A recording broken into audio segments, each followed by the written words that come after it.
यार एक पदरु मु पढ़ुची गीत संगीता पुस्तक 3 अध्याय 1 पदरु मु पढ़िबे आपण मानक निमंते 3 पदरु 3 पद पर्यंत।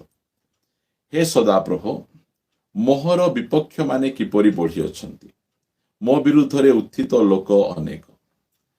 एटा जो गीतटा लेखुचंती दाऊद, एटा को समय लेखा जाउची दाऊद अपना पुत्र अबशालोम निकटरू पलायनकारीन गीत। दाऊदंकर गोटे पुओ तांको ना हैला अबशालोम, देखिबा पाए बहुत सुंदर आउ से कूटनीति करी दाऊदंक ठारू तांकर सिंहासन को से छोड़े के नहीं गले। मन रखंतु टिके, दाऊदंकर जो सिंहासन थिला, दाऊदंक जो राजा पद थिला, से राजा पद को अबशालोम निजर पुओ जो पुओ को से जन्म देइतिले, से निजर पुओ तांको विरुद्ध रे उठी षड़यंत्र रचना करी तांको ठारू से राजपद छोड़े नहीं गई। आज मध्य आपणक ठारू अनेक जन आपणकर पद, आपणकर सम्मान, आपणकर आशीर्वाद, आपणकर अभिषेक अनेक जन छोड़े क्या नहीं थिबे।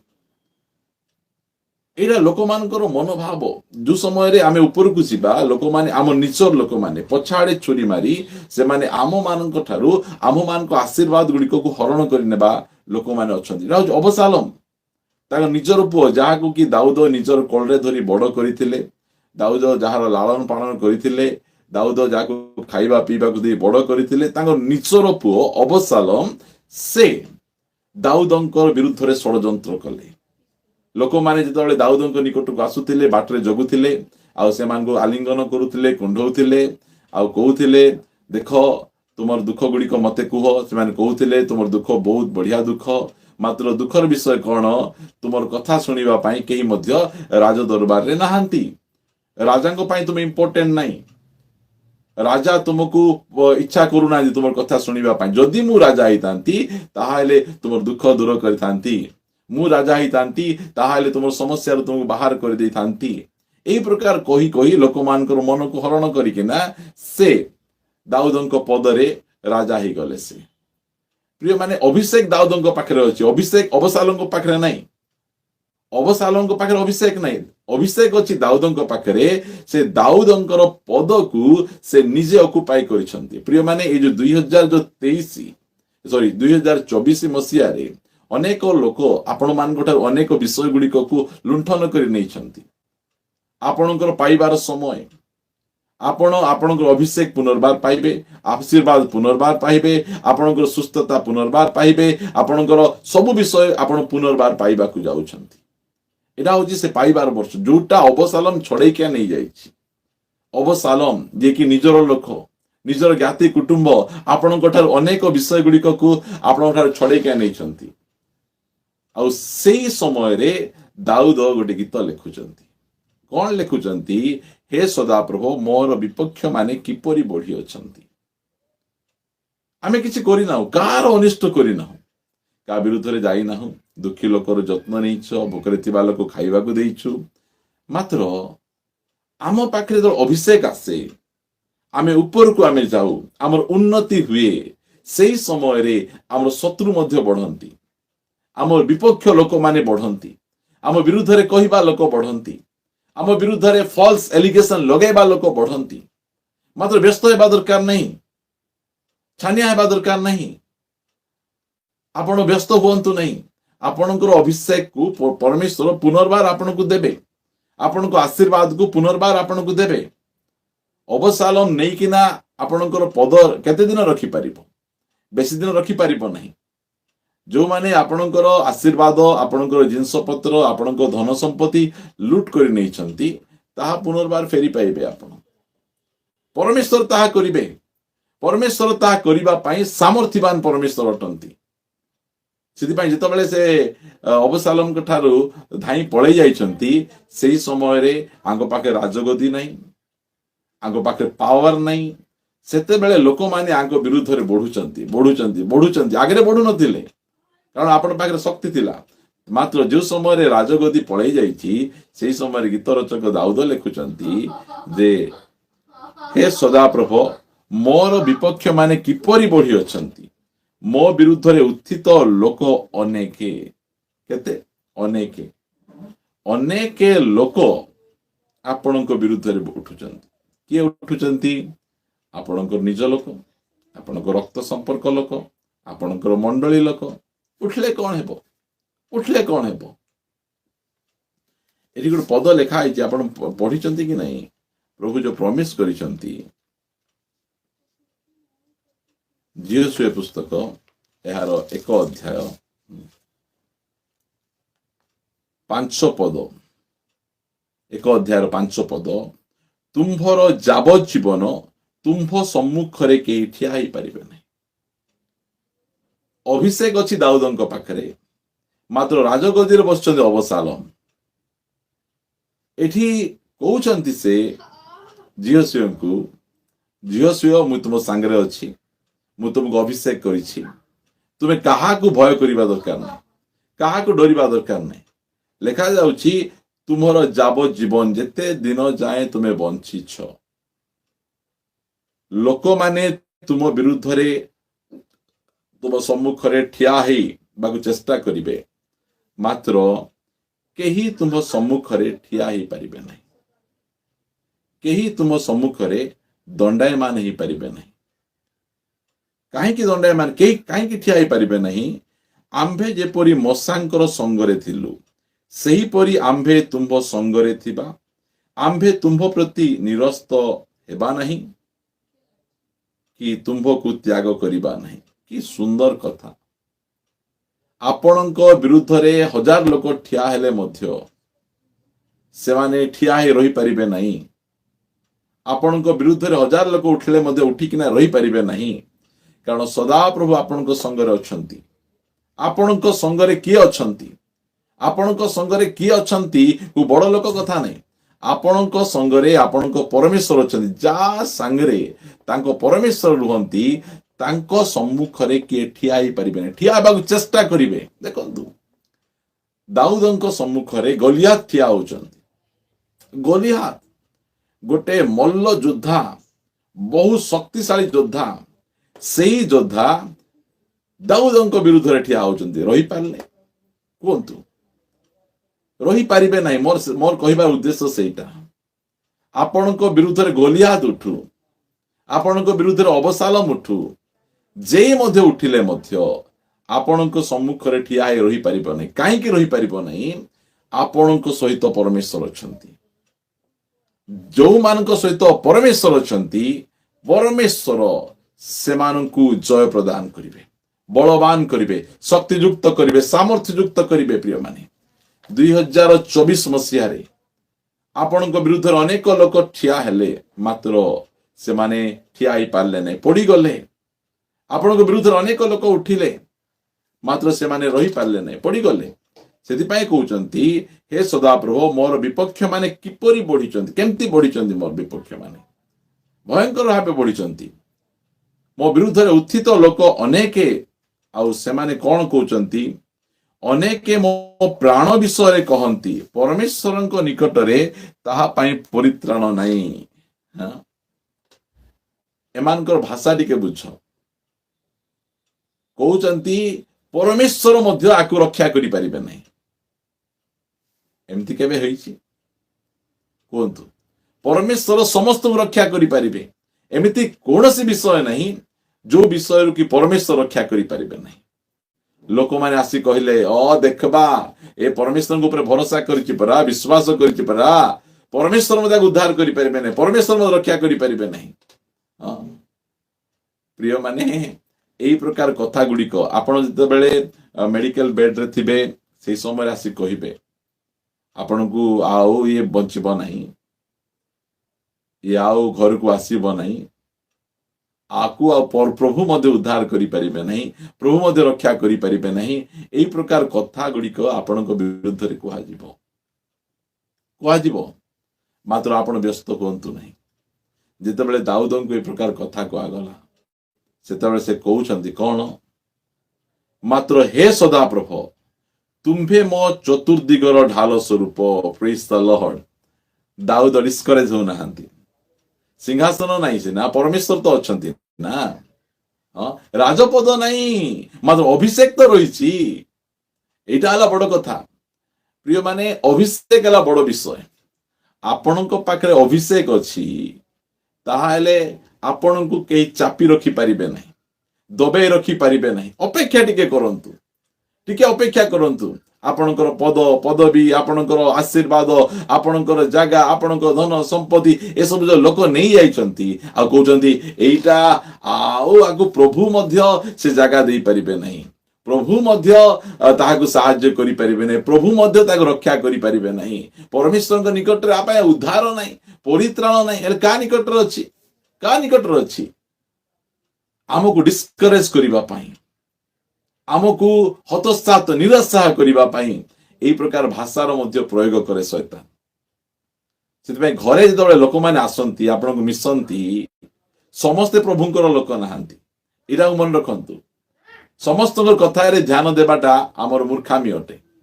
ଆମେ ପରମେଶ୍ୱରଙ୍କ କଥାରେ ଆମେ ଧ୍ୟାନ ଦେବା। ଆମେ ପରମେଶ୍ୱର କହୁଛନ୍ତି ମୋ ନିକଟରେ ଉଦ୍ଧାର ନାହିଁ, ମୋ ନିକଟରେ ପରିତ୍ରାଣ ଅଛି, ମୋ ନିକଟରେ ସବୁ ଅଛି, ମୁଁ ସବୁ କରିପାରିବି। ମୁଁ କେବେ ହେଲେ କହିବି ନାହିଁ ଡେରି ହେଇଗଲା, ତୁମେ କାହିଁକି ଏତେ ଡେରିରେ ଆସିଲ, ସେମିତି ନାହିଁ।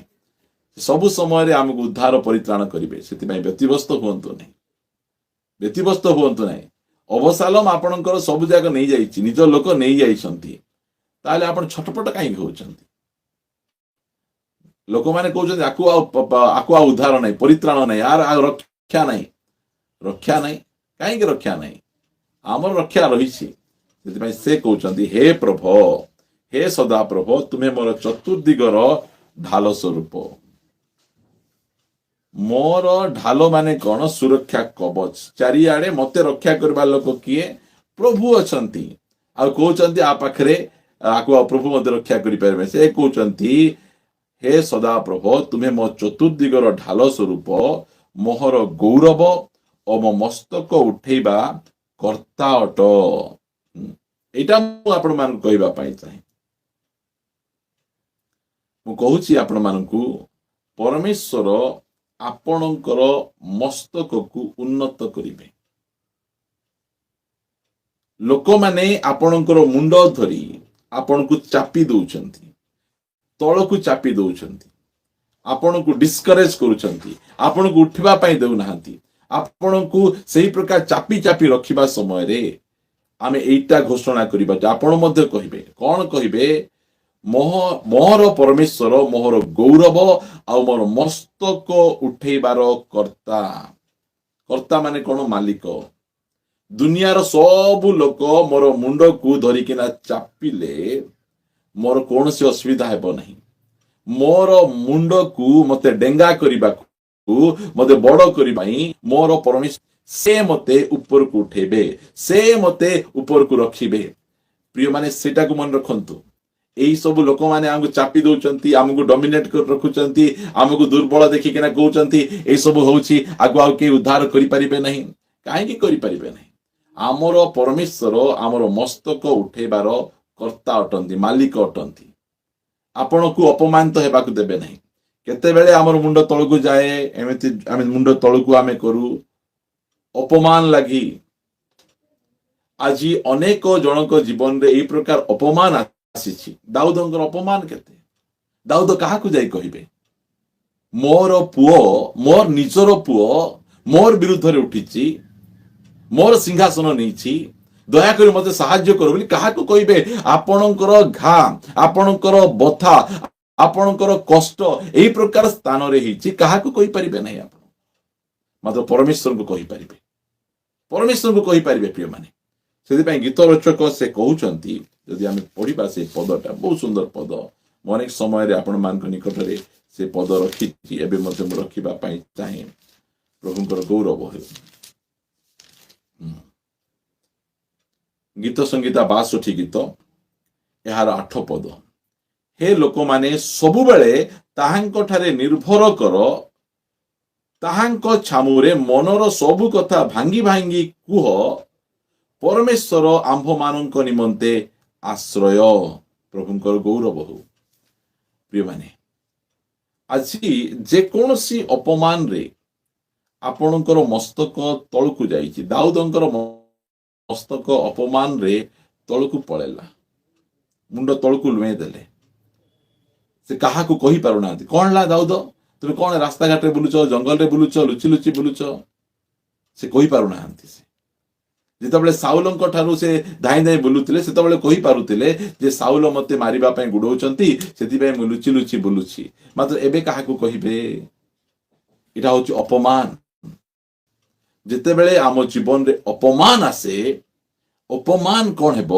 ଆମର ମସ୍ତକକୁ ତଳକୁ କରିବ, ନତ କରିଦେବ। ଆମେ ଅପମାନରେ ମୁଣ୍ଡକୁ ଆମେ ଉଠେଇ ପାରୁନୁ। ଆମେ ଆଜି ଅନେକଙ୍କର ଜୀବନରେ ସେଇ ପ୍ରକାର ଅପମାନ ପଳେଇ ଆସିଛି। ଅପମାନ ଗୋଟେ ଏଇ ପ୍ରକାର ଗୋଟିଏ ବଥା, ଏଇ ପ୍ରକାର ଗୋଟେ ରୋଗ ଯାହାକୁ ଦେଖେଇ ହେବ ନାହିଁ କାହାକୁ। ପ୍ରିୟମାନେ, ତାଡ଼ନା ଆସିଲେ ଆମେ କହିପାରିବୁ ପ୍ରାର୍ଥନା କର, ମତେ ତାଡ଼ନା ହେଉଛି। ଆମକୁ ରୋଗ ଆସିଲେ କହିପାରିବୁ ମତେ ରୋଗ ହଉଛି, ଦୟାକରି ମୋ ପାଇଁ ପ୍ରାର୍ଥନା କର ସୁସ୍ଥତା ପାଇଁ। ଅଭାବ ହେଲେ ଆମେ କହିପାରିବୁ ଅଭାବ ହଉଛି, ମୋ ପାଇଁ ପ୍ରାର୍ଥନା କର। ମାତ୍ର ଅପମାନ, ଆମର ପରମେଶ୍ୱର ଆମର ଅପମାନକୁ ମଧ୍ୟ ଦୂର କରିପାରିବେ। ଆମର ଭସ୍ମକୁ ଦେଖନ୍ତୁ କେମିତି ଭୟଙ୍କର ପରମେଶ୍ୱର, ସେଇଟା ମୁଁ କହିବା ପାଇଁ ଚାହେଁ। ଆମେ ଅପମାନରେ ଆମେ ରହିବା ଆବଶ୍ୟକ ନାହିଁ। ପଢିବା ଗୋଟେ ପଦ, ଇଶାୟା ପୁସ୍ତକ 61:3 ପଦରୁ ପଢୁଛି, ସିଓନର ଶକାର୍ତ୍ତ ଲୋକମାନଙ୍କ ପାଇଁ ନିରୂପଣ କରିବାକୁ, ଅର୍ଥାତ୍ ଭସ୍ମର ପରିବର୍ତ୍ତେ ଭୂଷଣ। ଭସ୍ମ ମାନେ କଣ? ପାଉଁଶ। ପୁରା ଜଳି ଯାଇଛି ପାଉଁଶ, ଭସ୍ମ। ସେଇ ପାଉଁଶ ବଦଳରେ ସେ କଣ ଦଉଛନ୍ତି? ଭୂଷଣ ଦଉଛନ୍ତି। ଦୁଃଖର ପରିବର୍ତ୍ତେ ସୁଖ ରୂପ ତୈଳ, ଆଉ ଅବସାନ ଆତ୍ମାର ପରିବର୍ତ୍ତେ। ଅବସାନ ଆତ୍ମା ମାନେ କଣ? କେତେବେଳେ ଆତ୍ମାଟା ଅବସନ୍ନ ହେଇଯାଏ, ମୁଣ୍ଡ ଶିଥିଳ ହେଇଯାଏ, ଯୋଉ ସମୟରେ ଜୀବନରେ ଅପମାନ ଆସେ, ସେ କହୁଛନ୍ତି ଅବସନ୍ନ ଆତ୍ମା ପରିବର୍ତ୍ତେ ପ୍ରଶଂସା ରୂପ ବସ୍ତ୍ର ପ୍ରଦାନ କରିବାକୁ ସେ ମୋତେ ପ୍ରେରଣ କରିଛନ୍ତି। ସଦାପ୍ରଭୁ ଯେପରି ଗୌରବାନ୍ୱିତ ହେବେ, ଏଥିପାଇଁ ସେମାନେ ଧର୍ମରୂପ ବୃକ୍ଷ ଓ ତାହାଙ୍କର ଉଦ୍ୟାନ ବୋଲି ବିଖ୍ୟାତ ହେବେ। ଆପଣଙ୍କର ଅବସାନ ଆତ୍ମା, ଆପଣଙ୍କର ଭସ୍ମ, ଆପଣଙ୍କର ଦୁଃଖ ରୂପ, ଦୁଃଖର এই ସବୁ ବିଷୟ ଗୁଡ଼ିକକୁ ପରମେଶ୍ୱର ବଦଳାଇବେ। ଏଇଟା ଆପଣ ଟିକେ ଦୟାକରି ଧ୍ୟାନ ଦେବେ। କାହିଁକି ମୁଁ ଆପଣମାନଙ୍କୁ କହୁଛି? ଆମେ ଖ୍ରୀଷ୍ଟିଆନ ଭାଇ ଭଉଣୀ ମାନେ ମସ୍ତକକୁ ନତ କରି ବଞ୍ଚିବା ପାଇଁ ସେ ଆମକୁ ଡାକି ନାହାନ୍ତି। ମୁଣ୍ଡ କାହାର ତଳକୁ ଥିବ ଜାଣିଛନ୍ତି ଆପଣ? ଦୁନିଆରେ ଯେତିକି ଯାକ ପଶୁ ଅଛନ୍ତି, ହେଲା, ଦୁନିଆରେ ଯେତିକି ଯାକ ପଶୁ ଅଛନ୍ତି, ଆନିମଲ ଅଛନ୍ତି, ଗୋଟିଏ ମଧ୍ୟ ପଶୁର ମୁଣ୍ଡ ଉପରକୁ ନଥିବ। ସବୁ ପଶୁର ମୁଣ୍ଡ ତଳକୁ ଥିବ। ପାର୍ଥିବ ବିଷୟରେ ଆସକ୍ତ ହେଇକିନା ଥିବେ ସେମାନେ। ଏ ଦୁନିଆର ବିଷୟକୁ ଲାଗିକିନା ଥିବେ। ଏ ଦୁନିଆର ବିଷୟ ହିଁ ସବୁ କିଛି ବୋଲି ସେମାନେ ଭାବୁଥିବେ ସେମାନେ। ମାତ୍ର ପରମେଶ୍ୱର ଆଜି ଆପଣଙ୍କୁ ଆଉ ମତେ କହୁଛନ୍ତି, ତୁମର ଯେକୌଣସି ପରିସ୍ଥିତି ଥାଉ ନା କାହିଁକି, ତୁମେ ଯୋଉ ପ୍ରକାର ଅବସ୍ଥାରେ ଥାଉ ନା କାହିଁକି, ତୁମର ମୁଣ୍ଡ ଯେତେ ତୁମେ ତଳକୁ କରିଥାଉ ନା କାହିଁକି, ମୁଁ ତୁମର ମସ୍ତକକୁ ଉତ୍ତୋଳନ କରିବି। ଦାଉଦଙ୍କର ମସ୍ତକକୁ ପରମେଶ୍ୱର ଉତ୍ତୋଳନ କଲେ। ଯେଉଁ ସିଂହାସନ ସେ ହରାଇଥିଲେ, ଯେଉଁ ସିଂହାସନକୁ ଜବରଦସ୍ତି ନେଇ ଯାଇଥିଲେ, ବାହାରେ ସେ ଦରାଣ୍ଡି ହେଇ ବୁଲୁଥିଲେ, ବଣ ପାହାଡ଼ ଲୁଚି ଲୁଚି ବୁଲୁଥିଲେ, ସେଇ ଦାଉଦଙ୍କୁ ପୁନର୍ବାର ସିଂହାସନ କିଏ ଦେଲେ? ପରମେଶ୍ୱର ଦେଲେ। କାହିଁକି ଦେଲେ? ସେ ପ୍ରଭୁଙ୍କର ପ୍ରଶଂସା କଲେ, ପ୍ରଭୁଙ୍କର ଗୌରବ କଲେ, ପ୍ରଭୁଙ୍କର ମହିମା କଲେ। ଅବସାନ ଆତ୍ମା ଯୋଉ ସମୟରେ ଆମ ଜୀବନରେ ଅପମାନ ପଳେଇ ଆସେ, ସେଇ ସମୟରେ ଆମର ମୁଣ୍ଡ ତଳକୁ ହେଇଯାଏ। ସେଇ ସମୟ ଲୋକମାନେ ପ୍ରାର୍ଥନା କରିବାଟା, ବାଇବଲ ପଢିବାଟା, ସହଭାଗିତା ଯିବାକୁ ଛାଡି ଦିଅନ୍ତି। ଏଇଟା ଶୈତାନ ଚାହେଁ, ଏଇଟା ଶୈତାନ ଚାହେଁ। ମୁଁ କହିବା ପାଇଁ ଚାହେଁ, ଆପଣଙ୍କ ଜୀବନରେ ଯେତେ ଅପମାନ ଆସିଲେ ମଧ୍ୟ ଆପଣଙ୍କର ଅପମାନକୁ ଗୌରବରେ ପରିଣତ କରିବେ ଆମର ପରମେଶ୍ୱର। ଆଉ କେହି ନାହାନ୍ତି। ଲୋକମାନେ ଟିକଲ ମାରିପାରିବେ, ଲୋକମାନେ ବିଭିନ୍ନ ପ୍ରକାର କଥା କହିପାରିବେ, ରାଜସିଂହାସନ ହରାଇଲା, ଭଲ ହେଇଛି ୟାକୁ, ତା ନିଜର ପୁଅ ତାକୁ ସେମିତି କରିଛି। ପ୍ରିୟମାନେ, ଆଜି ଆମର ପୁଅ ଝିଅ ମାନେ ମଧ୍ୟ ଆମର ଅପମାନର କାରଣ ହଉଛନ୍ତି, ଅପମାନର କାରଣ ହଉଛନ୍ତି। ଗୀତ ସଂହିତା 117 ଲେଖାଗଲା ଯେ ନଗର ଦ୍ୱାରରେ କଥା ହେଲା ବେଳେ ତୁମର ମସ୍ତକ କେବେ ମଧ୍ୟ ତଳକୁ ହେବ ନାହିଁ। ମାତ୍ର ଅନେକ ସମୟରେ ପୁଅ ଝିଅ ମାନେ ମଧ୍ୟ ଆମର ମସ୍ତକକୁ ନତ କରିଦଉଛନ୍ତି। ଦାଉଦଙ୍କର ନିଜର ପୁଅ ତାଙ୍କର ମସ୍ତକକୁ ନତ କରିଛି, ମସ୍ତକକୁ ତଳକୁ ପକେଇ ଦେଇଛି। ସେଇ ସମୟରେ ଦାଉଦ ସେ କହୁଛନ୍ତି ଯେ ସେ କିଏ ମୁଁ ନାହିଁ, ସେ ମୋର ଗୌରବ। ମୋର ଗୌରବ କିଏ? ମୋର ପରମେଶ୍ୱର ମୋର ଗୌରବ। ଆଉ ସେ ମୋର ମସ୍ତକ ଉଠେଇବାର କର୍ତ୍ତା ମାଲିକ ସେ ଅଟନ୍ତି। ସେ ମତେ ଉଠେଇବେ, ସେ ଉଠେଇବେ। ପ୍ରିୟ ମାନେ, ଲୋକ ଆପଣ ପଡିଗଲେ, ଆପଣଙ୍କର ବିଭିନ୍ନ ପ୍ରକାର ବିଷୟ ଗୁଡିକ ଘଟିଲେ ଆପଣଙ୍କୁ ତଳକୁ ଚାପି ଚାପି ଯିବେ, ମାତ୍ର ପରମେଶ୍ୱର ଆପଣଙ୍କୁ ଉଠେଇବେ। ଆପଣଙ୍କୁ ଉଠେଇବା ପରମେଶ୍ୱର ସେ ଆପଣଙ୍କର ମସ୍ତକକୁ ଉପରକୁ ଉପରକୁ ଉଠେଇବେ। ଆପଣଙ୍କର ଅପମାନକୁ ଗୌରବରେ ପରିଣତ କରିବା ପରମେଶ୍ୱର ସେ ଅଟନ୍ତି। ତାଙ୍କ ଉପରେ ଆମେ ଭରସା ରଖିବା, ତାଙ୍କ ଉପରେ ଡିପେଣ୍ଡ କରିବା। ଏଇଟା ଲୋକମାନେ କହୁଛନ୍ତି ଏ ଅପମାନ ଦୂର ହେବ ନାହିଁ, ଏ ରୋଗ ସୁସ୍ଥ ହେବ ନାହିଁ, ତୁମେ ସ୍ୱାମୀ ସ୍ତ୍ରୀ କେବେ ମଧ୍ୟ ମିଶିକିନା ରହିପାରିବ ନାହିଁ, ତୁମର ଜୀବନ ଏଇ ପ୍ରକାର ଥିବ, ତୁମେ ଋଣରେ ବୁଡିକିନା ଏକା ଥିବ। ମାତ୍ର ଆଜି ପରମେଶ୍ୱର କହୁଛନ୍ତି ଦାଉଦଙ୍କ ଦ୍ୱାରା ଯେ ସେ ଆମର ଗୌରବ, ଆହୁରି ସେ ଆମର ମସ୍ତକକୁ ଉଠେଇବା କର୍ତ୍ତା। ଦିନ ଥିଲା ଲୋକମାନଙ୍କ ସହିତ କଥାବାର୍ତ୍ତା ହେଲା ବେଳେ ମୁଣ୍ଡ ପୁତିକିନା ଆମେ କଥାବାର୍ତ୍ତା ହଉଥିଲୁ। ପରମେଶ୍ୱର ଆମର ମସ୍ତକକୁ ଉପରକୁ ଉଠେଇଲେ, ଆମର ମସ୍ତକକୁ ସେ ଲିଫ୍ଟ ଅପ୍ କଲେ, ସେ ଉପରକୁ ଟେକିଲେ। ମୁଁ ପ୍ରଭୁଙ୍କୁ ଧନ୍ୟବାଦ ଦଉଛି। ସେ ପରମେଶ୍ୱର ଆମର ମସ୍ତକକୁ ଉଠେଇବା ପରମେଶ୍ୱର ଅଟନ୍ତି। ଆଜି ଆପଣଙ୍କର ମୁଣ୍ଡ ଯେଉଁ କାରଣ ପାଇଁ ମଧ୍ୟ নত ହେଇଛି, ସେ ପରମେଶ୍ୱରଙ୍କ ନିକଟକୁ ଯାଆନ୍ତୁ, ତାଙ୍କୁ ପ୍ରଶଂସା କରନ୍ତୁ, ତାଙ୍କୁ ଧନ୍ୟବାଦ ଦିଅନ୍ତୁ। କୁହନ୍ତୁ, ପ୍ରଭୁ ମୁଁ ଏହି ପ୍ରକାର ମୁଣ୍ଡ ପୁତି ପୁତି ବଞ୍ଚିବା ପାଇଁ ଚାହୁଁନି, ମୁଁ ତୁମର ଗୌରବ କରିବା ପାଇଁ ଚାହେଁ, ମୁଁ ତୁମକୁ ଧନ୍ୟବାଦ ଦେବା ପାଇଁ ଚାହୁଁଛି, ମୁଁ ତୁମର ପ୍ରଶଂସା କରୁଛି। ମୋର ମସ୍ତକକୁ ଉଠାଅ, ମୁଁ ଅପମାନରେ ଜୀବନ ଯାପନ କରିବା ପାଇଁ ଚାହୁଁନାହିଁ, ମୋର ଅପମାନକୁ ତୁମେ ଦୂର କର। ପ୍ରିୟମାନେ, ଏହି ପ୍ରକାର ପ୍ରାର୍ଥନା ଦାଉଦ କରିଥିଲେ। ପରମେଶ୍ୱର ତାଙ୍କର ପରିସ୍ଥିତିକୁ ବଦଳାଇ ଦେଲେ, ସମ୍ପୂର୍ଣ୍ଣ ଭାବେ ତାଙ୍କ ପରିସ୍ଥିତିକୁ ବଦଳାଇ ଦେଲେ। ଆପଣଙ୍କ ପରିସ୍ଥିତି ମଧ୍ୟ ବଦଳାଇ ପାରିବେ। ଏଇ ଯୋଉ ବର୍ଷର ପରିବର୍ତ୍ତନ ସମୟରେ ଆମେ ଅଛୁ, ଶେଷ ଶୁକ୍ରବାରରେ ଆମେ ଆସିଅଛୁ। ଆମେ ପରମେଶ୍ୱର ଆମର ମଧ୍ୟ ମୁଣ୍ଡକୁ ଉଠେଇବା ପାଇଁ ଚାହୁଁଛନ୍ତି। 2024 ମସିହାରେ ଯେଉଁ ବିଷୟ ନିମନ୍ତେ ଆମର ମସ୍ତକକୁ ଆମେ ତଳେ କରିକିନା ଆମେ ଥିଲୁ, ଆମେ 2025 ମସିହା ଆମର ମୁଣ୍ଡ ଟେକିବାର ବର୍ଷ, ଆମର ମସ୍ତକ ଉତ୍ତୋଳନ କରିବାର ବର୍ଷ, ଊର୍ଦ୍ଧ୍ୱ ଦୃଷ୍ଟି କରିବାର ବର୍ଷ, ଆଶୀର୍ବାଦ ପାଇବାର ବର୍ଷ, ଯାହା ଯାହା ହରେଇଛୁ ତାହା ପୁନର୍ବାର ପାଇବାର ବର୍ଷ। ସେଇ ବର୍ଷ ସେ ଆମକୁ ଦେବା ପାଇଁ ଚାହୁଁଛନ୍ତି। ପ୍ରିୟମାନେ, ମସ୍ତକକୁ ଆମର ପରମେଶ୍ୱର ଉଠେଇବେ। ଆମକୁ ସେ ଉଠେଇଲେ, ଆମକୁ କେବେ ଉଠେଇଲେ ନାହିଁ, ଆମର ମସ୍ତକକୁ ମଧ୍ୟ ସେ ଲିଫ୍ଟ ଅପ୍ କରିବା ପରମେଶ୍ୱର। ତାଙ୍କ ଉପରେ ଭରସା ରଖନ୍ତୁ। ସେ ଭରସା ଯୋଗ୍ୟ ପରମେଶ୍ୱର। ସେ ଆମକୁ ଡାକିଛନ୍ତି ଅପମାନରେ ମୁଣ୍ଡ ପୁତି ପୁତି ଜୀବନ କାଟିବା ପାଇଁ ନାହିଁ, ମାତ୍ର ସେ ଆମର ଗୌରବ, ସେ ଆମର ମସ୍ତକ ଉଠେଇବାର କର୍ତ୍ତା ସେ ଅଟନ୍ତି। ସେ ଆମକୁ ଉପରକୁ ଉଠେଇବେ, ଆମର ମସ୍ତକକୁ ସେ ଉଠେଇବେ। ଲୋକମାନେ ବିଭିନ୍ନ ପ୍ରକାର ପରିସ୍ଥିତି ଆମକୁ ଚାପି ତଳକୁ ନେଇ ଆମକୁ ପୁରାପୁରି ଏହି ମାଟିର ଲୋକ କରିଦେଇଥିବେ, ମାତ୍ର ପରମେଶ୍ୱର ଆମକୁ ମାଟିର ଲୋକ ନାହିଁ, ସ୍ୱର୍ଗୀୟ ଲୋକ ସେ କରିଛନ୍ତି। ସ୍ୱର୍ଗର ପ୍ରଜା ଆମକୁ ସେ କରିଛନ୍ତି। ମୁଁ ପ୍ରଭୁଙ୍କୁ ଧନ୍ୟବାଦ ଦିଏ। ପ୍ରିୟମାନେ, ଆମର ପରମେଶ୍ୱର ସେମିତି ଭୟଙ୍କର ପରମେଶ୍ୱର। ସେ ପରମେଶ୍ୱରଙ୍କ ଠାରେ ଆମେ ଭରସା ରଖିଛୁ, ତାଙ୍କ ଉପରେ ଡିପେଣ୍ଡ କରିଛୁ। ଯେଉଁମାନେ ତାଙ୍କ ଉପରେ ନିର୍ଭର କଲେ ତାଙ୍କୁ ସେ ଉଠେଇଲେ।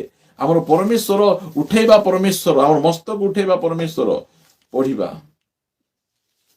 ମୋ ସହିତ ଆପଣ ମାନେ ପ୍ରଥମ ସାମୁଏଲ ପୁସ୍ତକକୁ ଟିକେ ଫିଟେଇବେ। ଓ ସେ ଆମର ଶୃଙ୍ଗକୁ ଉନ୍ନତ କରିବା ପରମେଶ୍ୱର ସେ ଅଟନ୍ତି। ପ୍ରଭୁଙ୍କର ଗୌରବ ହଉ। ପ୍ରଥମ ସାମୁଏଲ 2 ଅଧ୍ୟାୟ 1 ପଦରୁ ପଢୁଛି। ପୁଣି ହାନ୍ନା ପ୍ରାର୍ଥନା କରି କହିଲା, ଏଟା ହଉଛି ହାନ୍ନାଙ୍କର ପ୍ରାର୍ଥନା। ହାନ୍ନାଙ୍କର ମୁଣ୍ଡ ତଳକୁ ଥିଲା, ଏଟା ମନେ ରଖନ୍ତୁ। ହାନ୍ନା ମୁଣ୍ଡକୁ ତଳେ ତଳେ କରି ବଞ୍ଚୁଥିଲେ। କାହିଁକି? ବନ୍ଧ୍ୟା ଥିଲେ ହାନ୍ନା। ତାଙ୍କର ସୌତୁଣୀ ଟିକଲ ମାରୁଥିଲା। ତାଙ୍କର ସ୍ୱାମୀ ତାଙ୍କୁ ଛାଡି ଆଉ ଗୋଟେକୁ ବାହା ହେଇଛନ୍ତି। ଛୁଆ ହେଉନାହିଁ, ସେଥିପାଇଁ ସ୍ୱାମୀ ଆଉ ଗୋଟେ ବାହା ହେଲେ। ଆଉ ଏଇ ସ୍ତ୍ରୀ ଲୋକ ବନ୍ଧ୍ୟା ଭାବରେ ଖ୍ୟାତ ଥିଲେ।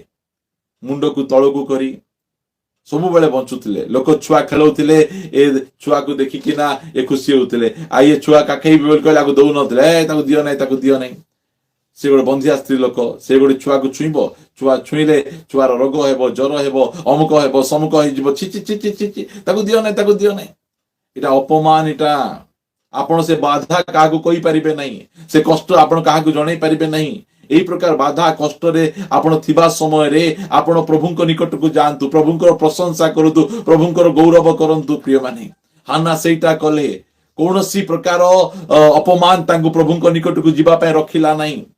कौन लाभ आ प्रभु निकट को जाइकिना प्रभु तो छुआ दे ना प्रिय माने सेमती कले नहीं हाना हाना से कांदले लोतक भरा चक्षुरे से जाउछंती से मंदिर को जाउछंती से प्रभु निकट को जाइकिना जो हृदय वेदना को जल पर ढाली दउछंती।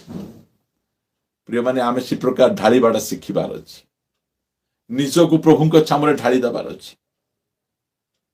आमे जो निजको प्रभु छामुरे आमे ढाली दउ आमे परमेश्वर आमर से ढालीबार जीवन को देखंती देखंती हाना से प्रकार भाव निजको नेले प्रभु छामुरे छाड़ी ढाली देले परमेश्वर आमर मस्तक को उठेबे एटा मन रखंतु तांको ऊपर भरोसा रखंतु निजर मनर कथा भांगी भांगी तांको कहंतु से आमर मस्तक उठेबार कर्ता मालिक से अटंती। दाऊदंकर निजर लोक माने तांको विरुद्ध रे उठी तांकर मुंड को तळकु करदेले अपमानित करदेले मात्र परमेश्वर दाऊदंकर मस्तक को उन्नत कले ऊपर को उठेले कौन आपणकर उठेबे नहीं कि जदि आपणकर मस्तक परमेश्वर उठेबे या विश्वास करूछंती आपण आमेन लिखि परिबे कहबे प्रभु मु आमेन लिखुची मोर मस्तक को मत उठाओ मोर अपमान को दूर कर मु केते दिन एही प्रकार अपमान रे जीवन यापन करिफी लोक माने मते तुच्छ करूथिबे अपमान करूथिबे आई 2025 मोर अपमान दूर करिवार वर्ष हेउ 2025 मोर मस्तक उत्तोलन करिवार वर्ष हो मु मस्तक को उत्तोलन करी मु जीवन यापन करिवि मु अपमान रे जीवन यापन करिवि नाही मोर अपमान मोर यौवन काल अपमान को तुमे दूर करिवो मोर विधवा अवस्था अपमान को तुम्हें दूर करिवो मोर दरिद्र अवस्थार अपमान को तुम्हें दूर करिवो से अपमान दूर करिवे आपणकर अपमान को परमेश्वर छड़ा आउ केही दूर करि परिबे नहीं। जो विषय रे आपण अपमानित होइचंती परमेश्वर सेही सब विषय रे आपण को उठेबे मात्र आपण गोटे समर्पण दरकार हाना से अपमान को भय करिकिना से चर्च जीवार छाड़ी देले नहीं। आज अनेकंकर सहभागिता छाड़ुचंती फेलोशिप को छाड़ुचंती परमेश्वर कौन कले परमेश्वर आमर अपमान को से दूर करिवे आमको गौरव देवे आमको सिंहासन रे बसैबे सेमती परमेश्वर से अटंती से परमेश्वर को निकट को जीवार छाड़ंतु नहीं निजर हृदय को हान्ना परी जल परी ढाली दियंतु प्रभु को छामुरे प्रभु तुम्हें प्रभु तुम्हें लोकंकर कथा को छाड़ी दियंतु परमेश्वर आपणकर परिस्थिति को बदलाइबे से बदलाइबा परमेश्वर से अटंती आपणकर मस्तक को केही उठेबे नहीं अन्य माने चापिबे मात्र परमेश्वर आपण को लिफ्ट अप करिवे एटा आपण को जीवन रे स्टार्ट हो जाइछि आपण को परमेश्वर उठेबाटा आरंभ हो जाइछि आपणकर अपमान को परमेश्वर गौरव रे परिणत करिबा परमेश्वर आपण मुंड को तळ को रखिबा पई देबे नहीं आपण को मस्तक को से ऊपर को उठेबे से महान परमेश्वर अटंती सेति पई जते बेले हाना प्रार्थना कले तांको छुआ हला से कहले गोटे मानत मानसी देले कहले प्रभु जदि तुमे मते गोटे छुआ देबो यस लॉर्ड हालेलुया गोटे पुओ देबो प्रेज द लॉर्ड ताले सेही पुओ को मु तुम उद्देश्य रे दे देबी तुम उद्देश्य रे उत्सर्ग कर देबी। प्रिय माने प्रभु को छामुरे जो आसीचंती प्रभु को कहंतु प्रभु तुमे दियो मते दियो मोर अपमान को दूर कर से अपमान को दूर करिवे से गोटे मानत मानसी देले निजर स्वामी पाखरे कांदी नाहंती लोक पाखरे कांदी नाहंती जाजक पाखरे कांदी नाहंती से आसले परमेश्वर निकट कांदिले कांदला पर परमेश्वर उपयुक्त समय रे तांको स्मरण कले कि भयंकर ए जो एक अध्याय बढ़िया पदटा लिखा जाउची 19 पद रे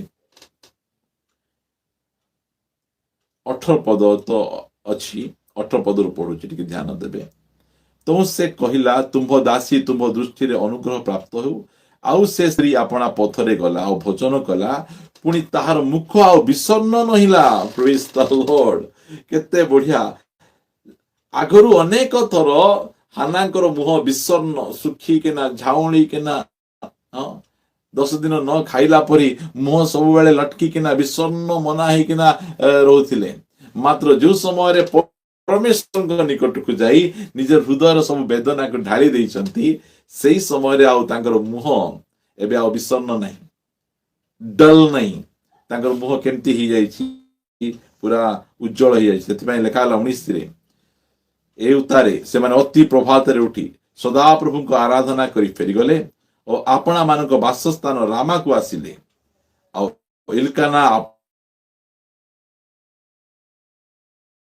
ହାନାର ସହବାସ କରନ୍ତି ସଦାପ୍ରଭୁ ତାହାଙ୍କୁ ମିଳେ। ପୁଣି ସମୟ ଉପସ୍ଥିତ ହୁଅନ୍ତେ ହାନା ଗର୍ଭ ଧାରଣ କରି ପୁତ୍ର ପ୍ରସବ କଲା, ଆଉ ମୁଁ ସଦାପ୍ରଭୁଙ୍କୁ ମାଗିଥିଲି, ଏହା କହି ତାହାଙ୍କ ନାମ ସାମୁଏଲ, ପରମେଶ୍ୱର ଦତ୍ତ ରଖିଲା। ଆଜି ମଧ୍ୟ ଆମ ଘରେ ସାମୁଏଲ ଖେଳିପାରିବ, ଆମର ମିନିଷ୍ଟ୍ରିରେ ସାମୁଏଲ ରହିପାରିବ। ମାଗିବାର ଅଛି, ସେ ପରମେଶ୍ୱରଙ୍କ ପାଖକୁ ଯାଇ କାନ୍ଦି କାନ୍ଦି ନିଜ ହୃଦୟ ବେଦନା ଢାଳିଦେଲେ। ମୁଁ କହିବା ପାଇଁ ଚାହେଁ, ହାନା ପରି ବିଶ୍ୱାସୀ କେହି ମଧ୍ୟ ହାନାଙ୍କର ଆତ୍ମିକ ଜୀବନକୁ ଅଟକେଇ ପାରିବେ ନାହିଁ, ଅଟକେଇ ପାରିବେ ନାହିଁ। ଯେତେ ଦୁଃଖ ଆସିବ ହାନା ସେତେ ପ୍ରାର୍ଥନା କରିବ, ଯେତେ କଷ୍ଟ ଆସିବ ହାନା ସେତେ ପ୍ରଭୁଙ୍କ ନିକଟବର୍ତ୍ତୀ ହେବ। ହାନାଙ୍କର ସ୍ୱଭାବ ଏଇଟା, ସେଇଟା ହେଲା ହାନା। ଆଜିର ହାନା ମାନେ କୁଆଡେ ଗଲେ? ଆଜିର ହାନା ମାନେ ମଧ୍ୟ ବାହାରିବାର ଅଛି। ଯାହା ବି ହେଇଯାଉନା କାହିଁକି, ଆମର ସମସ୍ୟାର ସମାଧାନ ପ୍ରଭୁଙ୍କ ପାଖରେ ଅଛି। ସେ ହିଁ ଆମର ମସ୍ତକକୁ ଉପରକୁ ଉଠେଇ ପାରିବେ, ସେ ହିଁ ଆମର ମାଲିକ, ଆମର ମୁଣ୍ଡକୁ ଉପରକୁ ଉଠେଇବା ମାଲିକ। କି ସୁନ୍ଦର ଆମର ପରମେଶ୍ୱର। ମୁଁ ପ୍ରଭୁଙ୍କୁ ଧନ୍ୟବାଦ ଦିଏ, ଆମର ଅପମାନକୁ ଦୂର କରିବା ପରମେଶ୍ୱର, ଆମର ମସ୍ତକକୁ ଉଠେଇବା ପରମେଶ୍ୱର। ସେମିତି ପରମେଶ୍ୱରଙ୍କୁ ଆମେ ସେବା କରୁଛୁ। ତାଙ୍କ ଛାମୁରେ ଟିକେ ଯାଆନ୍ତୁ, ଆଖି ଟିକେ ଭିଜାନ୍ତୁ, କୁହନ୍ତୁ କୁହନ୍ତୁ, ଥ୍ୟାଙ୍କ ୟୁ ଲର୍ଡ। ଜଣାନ୍ତୁ ପ୍ରଭୁଙ୍କୁ, ସେ ପରମେଶ୍ୱର ଆପଣଙ୍କର ଲତକକୁ ଦେଖୁଛନ୍ତି, ଲତକକୁ ଦେଖୁଛନ୍ତି। ସେ ଆପଣଙ୍କର ପରିସ୍ଥିତିକୁ ବଦଳାଇ ଦେବେ। ଏମିତି ସବୁବେଳେ ରହିବ ଭାବୁଛନ୍ତି ଆପଣ? ହାନାଙ୍କର ଗୀତ ଆପଣଙ୍କର ଗୀତ ହେବ। ଯୋଉ ଗୀତ ହାନା ଛୁଆ ପାଇଲା ପରେ ସେ ଗୀତ ଗାଇଛି, କଣ ଗୀତ ଗାଇଛି ଦେଖନ୍ତୁ ଟିକେ, କେତେ ସୁନ୍ଦର। ପୁଣି ହାନା ପ୍ରାର୍ଥନା କରି କହିଲା, ମୋହର ଅନ୍ତଃକରଣ ସଦାପ୍ରଭୁଙ୍କ ଠାରେ ଉଲ୍ଲାସ କରୁଅଛି, ସଦାପ୍ରଭୁଙ୍କ ଠାରେ ମୋହର ଶୃଙ୍ଗ ଉନ୍ନତ ହୋଇଅଛି। ହଁ, ଶୃଙ୍ଗ, ଶୃଙ୍ଗ ମାନେ କଣ? ଆମର ବଳ ହେଲା।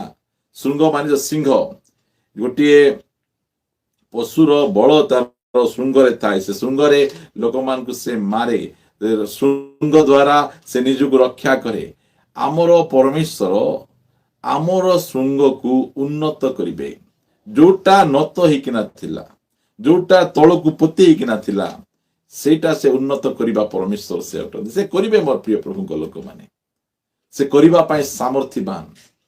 ଦାଉଦଙ୍କର ନିଜର ପୁଅ ତାଙ୍କ ବିରୁଦ୍ଧରେ ଉଠି ତାଙ୍କ ଜୀବନରେ ଅପମାନ ଆଣିଦେଲା। ଏହାଠାରୁ ବଡ ଅପମାନ କଣ ହେବ? ସେଇ ଅପମାନକୁ ଖାତିର କରୁନାହାନ୍ତି। ସେ କହୁଛନ୍ତି, ଏଇଟା କଣ, ମୋର ମସ୍ତକ ଯଦି ତଳକୁ ନତ ହେଇଛି, ମୋର ପରମେଶ୍ୱର ମୋର ମସ୍ତକକୁ ଉପରକୁ ଉଠେଇବେ, ଉପରକୁ ଉଠେଇବେ। ସେ ଉପରକୁ ଉଠେଇବା ପରମେଶ୍ୱର ସେ ଅଟନ୍ତି। ଆଜି କଣ ଆପଣଙ୍କର ମସ୍ତକକୁ ପ୍ରଭୁ ଉଠେଇ ପାରିବେ ନାହିଁ? ଆପଣଙ୍କର ଲଜ୍ଜାକୁ, ଆପଣଙ୍କର ବିଭିନ୍ନ ପ୍ରକାର ପରିସ୍ଥିତିକୁ କଣ ଉପରକୁ ଉଠେଇ ପାରିବେ ନାହିଁ? ସେ ପାରିବେ। ହାନାଙ୍କ ପରି ପ୍ରଭୁଙ୍କ ନିକଟକୁ ଯିବାର ଅଛି।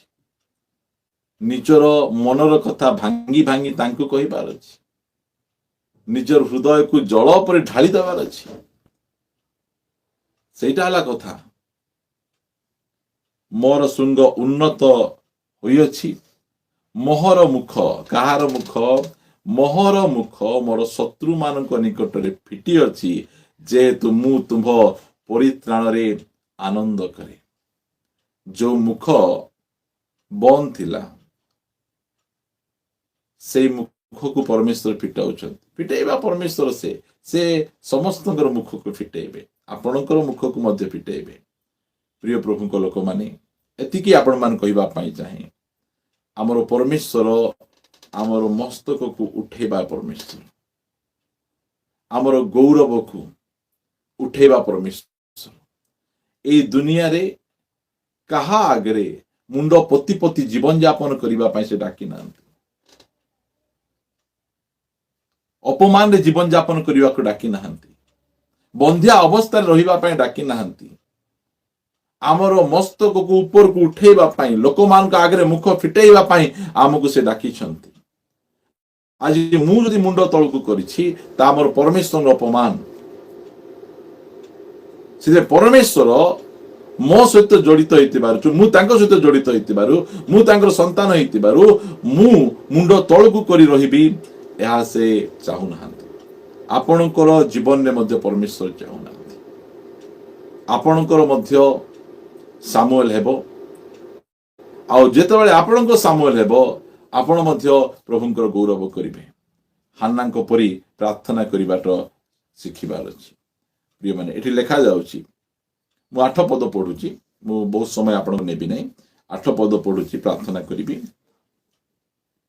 से कुलीन मानक संगे बसैबा पाई ओ गौरव सिंहासन अधिकार करिबा पाई धूलिरु दिनहीन को उठांती ओ दरिद्र को खतराशिरु उन्नत करंती, कारण पृथ्वीर स्तंभ सकल सदा प्रभुंकर ओ से तही उपरे जगत स्थापन करियछन। 9 पद, से अपना धार्मिक लोक मानकर चरण रक्षा करिवे, से रक्षा करिवे, से संभाळिवे। धार्मिक मानक संभाळिबा परमेश्वर से अटंती।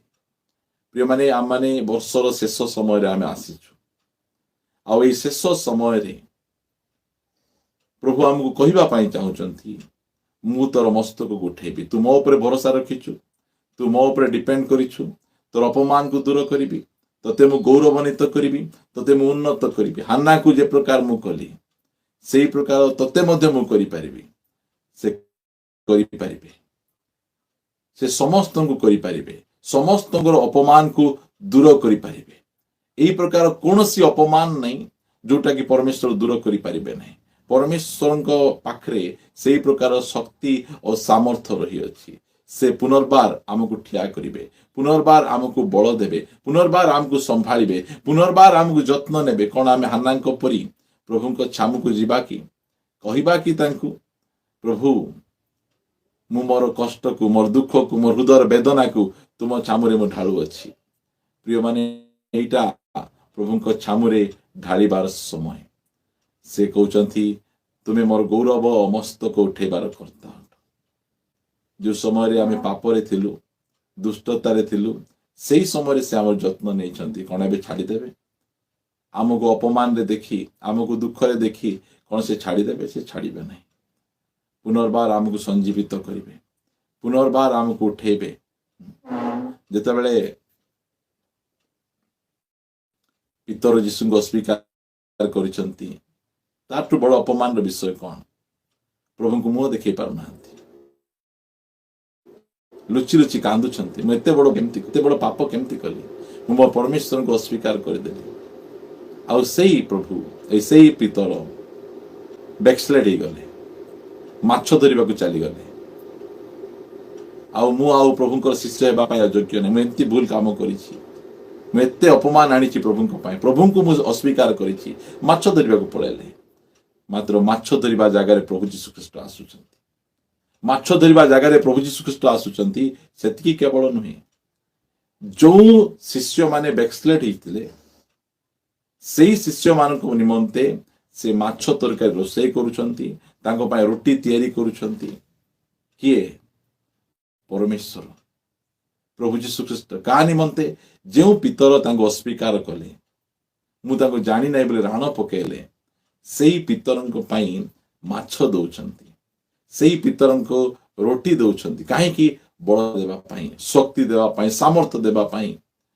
प्रिय माने, हमर परमेश्वर सेमिति आमर अपमान को से गौरव रे परिणत करिवे, आमर मस्तक को से उन्नत करिबा परमेश्वर। से तांको ऊपर भरोसा रखंतु। जो माने तांको ऊपर भरोसा रखिचंती से माने केबे मध्य लज्जित होई नांती। सब समय रे से गौरव पाइछंती, महिमा पाइछंती। राजा नबुकदनेस्सर मस्तक को से उठेले। गोटे पद पढ़िबा, आमे प्रार्थना करिबा। दानिएल 4 अध्याय यदि आपण आसीबे, से स्थान रे गोटे सुंदर पद, दानिएल राजा नबुकदनेस्सर से ଲେଖୁଅଛନ୍ତି।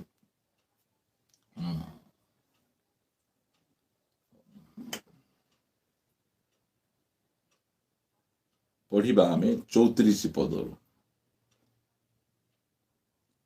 ଅନେକ ସମୟ ଶେଷରେ ମୁଁ ନବଖୁନିଶ୍ଚର ସ୍ୱର୍ଗ ଆଡେ ଉର୍ଦ୍ଧ୍ୱ ଦୃଷ୍ଟି କଲି। ମୁଁ ମୋର ମୁଣ୍ଡକୁ ସ୍ୱର୍ଗ ଆଡକୁ ଉଠେଇଲି। ଅନେକ ଦିନ, କେତେ 7 ବର୍ଷ ପରେ, ନଡା ଖାଇଲା ପରେ, ନିଜ ଲୋକମାନଙ୍କ ଠାରୁ ଦୂରକୁ ହେଲା ପରେ, ସେ ନିଜର ମସ୍ତକକୁ ଉର୍ଦ୍ଧ୍ୱ ଆଡକୁ ଉଠାଉଛନ୍ତି। କଣ ପାଇଁ? ସେ ଏହି ପୃଥିବୀ ଆଡେ ନିଜର ମସ୍ତକକୁ ରଖିଥିଲେ। ପରମେଶ୍ୱର ଏହି ପ୍ରକାର ପରିସ୍ଥିତି କଲେ ଯେ ନବଖୁନିଶ୍ଚର ଏବେ ମୁଣ୍ଡ ଉପରକୁ ଉଠାଉଛି। ପ୍ରିୟମାନେ, ଆମେ ଅନେକ ଜଣ এই ଜଗତର ବିଷୟ ଗୁଡ଼ିକକୁ ଧରି ଜାବୁଡ଼ି ଆମେ ମଧ୍ୟ ମସ୍ତକକୁ ଆମେ ନତ କରିଥିଲୁ। ପରମେଶ୍ୱର ଆମର ଲୋକମାନଙ୍କ ଠାରୁ ଆମକୁ ଦୂରକୁ ନେଲେ, ଆମର ଧନ ସମ୍ପତ୍ତି ଠାରୁ ଆମକୁ ଦୂରକୁ ନେଲେ, ଆମର ମାନୀ ମର୍ଯ୍ୟାଦା ଠାରୁ ଆମକୁ ଦୂରକୁ ନେଲେ। ସେହି ସମୟରେ ଆମେ ଉପରକୁ ଆମେ ଅନେଇଲୁ। କାହିଁକି ସେ ଉପରକୁ ଆମେ ଦେଖିବାର ଆବଶ୍ୟକ ରହିଛି। ଆମର ପରମେଶ୍ୱରଙ୍କ ଆଡକୁ ଆମେ ଅନେଇବାର ଆବଶ୍ୟକ ରହିଛି। ଅନେକ ଜଣ ପରମେଶ୍ୱରଙ୍କ ଆଡକୁ ଅନେଇବାଟା ଛାଡ଼ି ଦେଇ ସେମାନେ ଏଇ ଜଗତର ବିଷୟକୁ ଅନଉଥିଲେ। ଯେ ପ୍ରକାର ରାଜା ନବଖୁନିଶ୍ଚର, ସେ କହୁଛି ଅନେକ ଦିନ ପରେ ମୁଁ କଣ କଲି? ଉର୍ଦ୍ଧ୍ୱ ଦୃଷ୍ଟି କଲି। କିଏ ଉର୍ଦ୍ଧ୍ୱ ଦୃଷ୍ଟି କରାଇଲେ? ପରମେଶ୍ୱର। କିଏ ମୁଣ୍ଡ ଟେକିଲେ? ପରମେଶ୍ୱର। ରାଜା ନବଖୁନିଶ୍ଚରଙ୍କର ମସ୍ତକ ଯିଏ ଉଠେଇ ପାରୁଛନ୍ତି, ଆପଣଙ୍କର ମଧ୍ୟ ଉଠେଇ ପାରିବେ। ଆପଣଙ୍କ ଜୀବନର ପରିସ୍ଥିତି ଗୁଡ଼ିକ ପରମେଶ୍ୱର ଏମିତି ତିଆରି କରୁଛନ୍ତି ଯେମିତିକି ଆପଣ ପରମେଶ୍ୱର ଆଡକୁ ଅନେଇବେ, ତାଙ୍କ ଆଡକୁ ଦେଖିବେ। ଆପଣ ଡେରି କରନ୍ତୁ ନାହିଁ। କୁହନ୍ତୁ, ପ୍ରଭୁ ମୁଁ ତୁମ ଆଡକୁ ଆକା ଦେଖିବି, ମୁଁ ତୁମ ଆଡକୁ ଉର୍ଦ୍ଧ୍ୱ ଦୃଷ୍ଟି କରିବି, ମୁଁ ତୁମ ଆଡକୁ ଅନେଇବି। এইটা আমার কাম। এটা পরমেশ্বর বিভিন্ন প্রকার পরিস্থিতি গুড়িক তৈরি করতে যেমিতিকি আমি আমার মস্তকକୁ উঠাই পারিবু। কারণ সে আমার মস্তকକୁ উঠাইবা কর্তা অটନ୍ତି। সে আমার মালিক অটନ୍ତି। সে উঠাই পারিবে, সে উঠাউଛନ୍ତି আর উঠাইবে ମଧ୍ୟ। সে লেখাগলা ଅନନ୍ତର ସମୟର ଶେଷରେ, କେତେ ଏଇ ଯୋଉ ବର୍ଷର ଶେଷରେ, ଏଇ ସମୟର ଶେଷରେ ମୁଁ ନବଖୁନିଶ୍ଚର ସ୍ୱର୍ଗ ଆଡେ ଉର୍ଦ୍ଧ୍ୱ ଦୃଷ୍ଟି କଲି। ତହିଁରେ ମୋର ବୁଦ୍ଧି ମୋ କତିକୁ ଫେରି ଆସିଲା। ଆଗରେ କଣ ନଥିଲା? ବୁଦ୍ଧି ନଥିଲା। ଭାବୁଥିଲା ମୁଁ ରାଜା ନବଖୁନିଶ୍ଚର ବୁଦ୍ଧିମାନ, ଜ୍ଞାନବାନ, ଶକ୍ତିମାନ। ମାତ୍ର ସେତେବେଳେ ବୁଦ୍ଧି ନଥିଲା। କେତେବେଳେ ବୁଦ୍ଧି ଆସୁଛି? ଯୋଉ ସମୟରେ 7 ବର୍ଷ ନଡ଼ା ଖାଉଛନ୍ତି, ଯେଉଁ ସମୟରେ ନିଜ ଲୋକମାନଠାରୁ ଦୂରକୁ ରହୁଛନ୍ତି, ଯେଉଁ ସମୟରେ ସେମାନଙ୍କର ତାଙ୍କ ନଖ ବଢିବାକୁ ଷ୍ଟାର୍ଟ ହେଉଛି, ଯେଉଁ ସମୟରେ ତାଙ୍କ ମୁଣ୍ଡର ଚୁଟି ବଢିବାକୁ ଷ୍ଟାର୍ଟ ହେଉଛି, ସେଇ ସମୟରେ ରାଜା ନବଖୁନିଶ୍ଚର ଉର୍ଦ୍ଧ୍ୱ ଦୃଷ୍ଟି କରୁଛନ୍ତି ଆଉ କହୁଛନ୍ତି ଏବେ ମୋର ବୁଦ୍ଧି ମୋ ନିକଟକୁ ଫେରି ଆସିଲା। ଆପଣଙ୍କ ବୁଦ୍ଧି କେତେବେଳେ ଫେରିବ? ଯେତେ ଯାଏଁ ବୁଦ୍ଧି ଆମକୁ ଫେରି ଆସି ନାହିଁ, ସେତେ ଯାଏଁ ଆମେ ଉର୍ଦ୍ଧ୍ୱ ଦୃଷ୍ଟି କରିବା ନାହିଁ। ଆମେ ଉର୍ଦ୍ଧ୍ୱ ଦୃଷ୍ଟି ଯଦି କରିବାର ଅଛି, ଆମର ବୁଦ୍ଧି ଆମ ନିକଟକୁ ଫେରି ଆସିବାର ଅଛି। ଆମର ବୁଦ୍ଧି ଆମ ନିକଟକୁ ଫେରି ଆସିଲେ ହିଁ ଆମେ ଉପରକୁ ଅନେଇ ପାରିବା, ଆମ ଉପରକୁ ଦେଖିପାରିବା। ସେଥିପାଇଁ ପରମେଶ୍ୱର ଆମକୁ ଏଇ ପ୍ରକାର ପରିସ୍ଥିତି ଗୁଡ଼ିକରେ ପକାନ୍ତି ଯେମିତିକି ଆମେ ତାଙ୍କ ଆଡକୁ ଅନେଇବା। ଏଇ ବର୍ଷ ତାଙ୍କ ଆଡକୁ ଅନେଇବାର ବର୍ଷ, ଉର୍ଦ୍ଧ୍ୱ ଦୃଷ୍ଟି କରିବା ବର୍ଷ, ଗୌରବ ପାଇବାର ବର୍ଷ, ମସ୍ତକ ଉତ୍ତୋଳନ କରିବାର ବର୍ଷ। ପ୍ରିୟମାନେ, ସେଇ ପରମେଶ୍ୱର ଆମକୁ ତାହା ଶିଖାଉଛନ୍ତି। ମୋର ବୁଦ୍ଧି ମୋ ନିକଟକୁ ଫେରି ଆସିଲା, ତହୁ ମୁଁ ସର୍ବପରିସ୍ତଙ୍କର ଧନ୍ୟବାଦ କଲି ଓ ଅନନ୍ତ ଜୀବୀ ତାହାଙ୍କର ପ୍ରଶଂସା ଓ ସମାଦର କଲି।